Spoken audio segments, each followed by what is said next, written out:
ನಮ್ಮ political bureau head ಆಗಿರುವಂಥ ವಿಜಯ್ ಅವರು ನಡೆಸ್ಕೊಟ್ಟಿದ್ರು. ಅದು ಎಸ್ ಟಿ ಸೋಮಶೇಖರ್ ಅವರ ಜೊತೆ ಆ ಸ್ಫೋಟಕ ಮಹಾ ಸಂದರ್ಶನದಲ್ಲಿ ಬಿರುಗಾಳಿ ಎಬ್ಬಿಸುವಂಥ ಒಂದಷ್ಟು ಮಾತುಗಳನ್ನು ಆಡಿದ್ದಾರೆ ಎಸ್ ಟಿ ಸೋಮಶೇಖರ್ ಅವರು. ನೋಡಿ, ಈ ಹಿಂದೆ ಮಾತಾಡ್ತಾ ಇದ್ವಿ, ಮೈತ್ರಿ ಎಲ್ಲ ಕಡೆ ಒಪ್ಕೊಳ್ತಾರ. ನೋಡಿ, ಯಶವಂತಪುರ ಕ್ಷೇತ್ರದ ಶಾಸಕ ಎಸ್ ಟಿ ಸೋಮಶೇಖರ್ ಅವರು ಅವರೇ ಒಪ್ಕೊಳ್ಳೋಕೆ ರೆಡಿ ಇಲ್ಲ. ಯಾಕೆ? ದಳ ಜೊತೆ ದೋಸ್ತಿ ಮಾತೇ ಇಲ್ಲ ಅಂತ ಹೇಳಿದ್ರು. ಅದಕ್ಕೆ ತಾಜಾ ಉದಾಹರಣೆ ಅಂತಂದ್ರೆ ಶಿಕ್ಷಕರ ಕ್ಷೇತ್ರದ ಚುನಾವಣೆಯ ಫಲಿತಾಂಶ. ಯಾರ ಪರವಾಗಿ ಅವರು ಪ್ರಚಾರ ಮಾಡಬಾರ್ದಿತ್ತೋ ಅವರ ಪರವಾಗಿ ಪ್ರಚಾರವನ್ನ ಮಾಡಿ ಸ್ಪಷ್ಟವಾದಂಥ ಉತ್ತರವನ್ನ ರವಾನೆ ಮಾಡಿದ್ದಾರೆ ಹೈಕಮಾಂಡ್ಗೆ. No doubt. ಅವರು ಮಾತಾಡ್ತಾರೆ ಸಂದರ್ಶನದಲ್ಲಿ, ಮೈತ್ರಿ ಪಾಸೋ ಫೇಲು ಅಂತ ಕೇಳಿದಾಗ ಮೈತ್ರಿ ಎಲ್ಲ ವರ್ಕೌಟ್ ಆಗಲ್ಲ. ನನ್ನ ಸಹೋದರಿ ಸ್ಮಿತಾ ರಂಗನಾಥ್ ಅವರು ಇದೇ ಪ್ರಶ್ನೆನ ಮಾಡ್ತಾರೆ. ಆಗ ಅವರು ಸೋಮಶೇಖರ್ ಅವರು ಹೇಳ್ತಾರೆ, ದಳ ಕಮಲ ಎಲೆಕ್ಷನ್ ಮೈತ್ರಿಗೆ ಬಿಜೆಪಿಯಲ್ಲಿ ಕಿಚ್ಚಿದೆ, ಮೈತ್ರಿ ಅಭ್ಯರ್ಥಿಯನ್ನು ಹಾಕಿದ್ರೆ ನಾನು ಸಪೋರ್ಟ್ ಮಾಡಲ್ಲ, ನಾನು ಓಡಾಡಲ್ಲ ಅಂತ ನೇರವಾಗಿ ಹೇಳಿದ್ದಾರೆ. ಇಲ್ಲಿ ಸಕ್ಸಸ್ ಆಗೋದಿಲ್ಲ ಅಂದಿದ್ದಾರೆ. ಕೇಳಿಬೇಕಾದ್ರೆ ಏನ್ ಮಾತಾಡಿದ್ದಾರೆ ಅಂತ.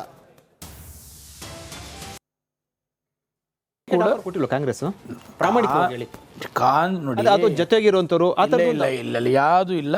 ಮೈಸೂರಿಂದ ಮಾತ್ರ ಕಾಂಗ್ರೆಸ್ ಇವರು MLAಗಳು ನೀವು ಉಸ್ತುವಾರಿ ಇದ್ದಂಥ ಸಂದರ್ಭದಲ್ಲಿ ಕೊಡಗು ಮತ್ತು ಇದು ಮೈಸೂರು, ಆದರೆ ಮೈಸೂರಿಗೆ ನೀವು ಬರ್ತೀರಾ ಅಂತಕ್ಕಂಥದ್ದನ್ನು ಕೇಳಿದ್ರು. ನಾನು ಹೇಳಿದೆ ಯಾವ ಕಾರಣಕ್ಕೂ ಕೂಡ ನಾನು MP ಮೈಸೂರಿಗೆ ಬರೋ ಪ್ರಮೇಯ ಇಲ್ಲ ಅಂತ. ಮೈತ್ರಿ ಯಾರೋ ಬಂದು 100% ನಮ್ಮ ಮೈತ್ರಿ ಒಪ್ಪೋದೇ ಇಲ್ಲ ಮೇಡಮ್. 100% ನನ್ನ ಮೈತ್ರಿ ಒಪ್ಪೋದೇ ಇಲ್ಲ.